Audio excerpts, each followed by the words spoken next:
Battling mental health issues, depression, and grief can feel worse around the holidays. So joining me this morning to discuss this topic, local counselor Audrey Omenson.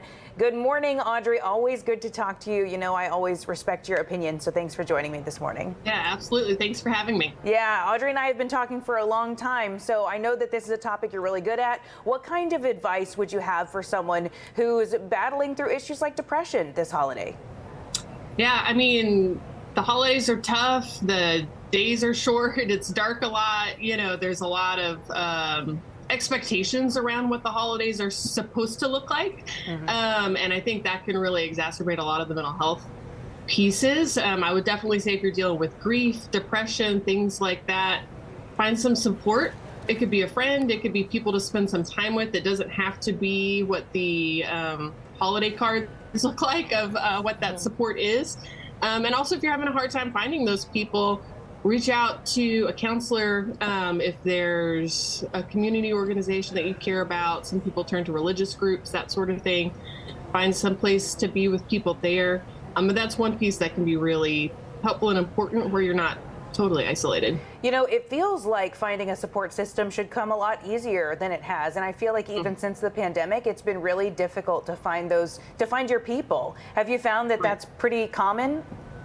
Yeah, I mean, I think that's a common just adult experience in general. You know, once you get out of school and those sorts of things, you don't have that automatic group around. And then also just life is really busy. There's a lot of expectations and responsibilities for people.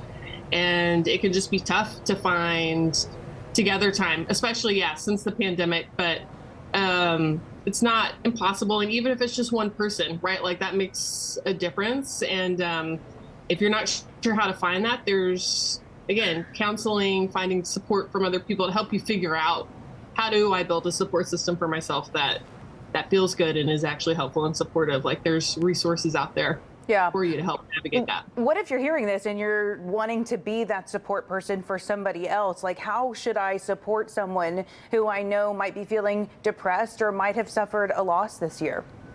Yeah, I mean, I'd say just reach out to them, right? It doesn't even have to be a deep, intense conversation with them. It could just be like, hey, do you want to come over and we could watch a Christmas movie, or we could go drive around and do something, or maybe let's just go grab dinner, right? Like just making yourself available, doing that check-in goes a long way. Because when you're in the middle of depression or grief or other mental health challenges, it can be really, you're just doing your best to make it through the things, and it can feel overwhelming, or sometimes even feel like you're being a burden by reaching out to other people. And so if you're someone who you know, hey, so-and-so might be going through a tough time, I don't know, right? Like just reach out and ask them to hang out, right? Like that can go a really long Well, I think way. we get shy because we feel like we don't have something profound enough to say that's going to make them feel better. But I hear what you're saying. It can be as simple as just asking them to hang out, and then that can make somebody feel good.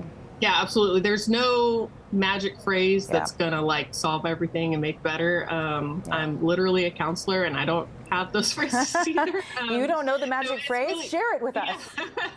I'd make a lot more money if I did, but no, those phrases don't. The perfect phrases, nothing's gonna take away the fact that they're grieving or take away the fact that they're depressed, right? Like the thing that's gonna be meaningful is like, hey, I'm a person, I care about you. Let's just spend some time together. You don't have to have it all together.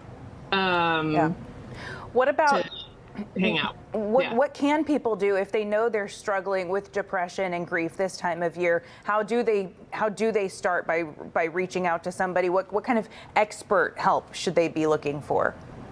Yeah, well, I'd say depression and grief, like sometimes they show up together and sometimes they're separate, right? Like you can be dealing with grief without depression happening, and you can be dealing with depression without the grief thing necessarily happening. But I'd say if you're noticing that it's really intense, it's difficult most days to get through the day, and it's lasting. The intensity is lasting for more than a couple weeks. That's a good sign to reach out to a counselor. You can look at, there's a lot of good websites that have search engines. There's even if you know of a counselor that maybe is like a friend or something, they often have recommendations of people that they know. But even like checking insurance, different things like that. There's a lot of ways to access lists of mental health providers, but that can be something that could be Yeah. support. What about before I let you go, any encouraging words for somebody who's listening to this right now and might be feeling those mental health pressures right now? No emotion is permanent.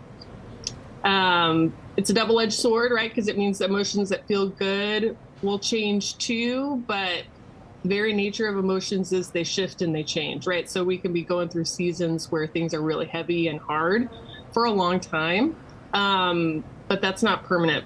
And emotions will always shift at some point. So there's always hope that it's going to change, and you don't have to figure out all of that piece by yourself. There's a community out there to support you. Absolutely. Great job, Audrey Omenson with the Therapy Collective. We appreciate you joining us this morning. Yeah, thanks, Haley. Thank you.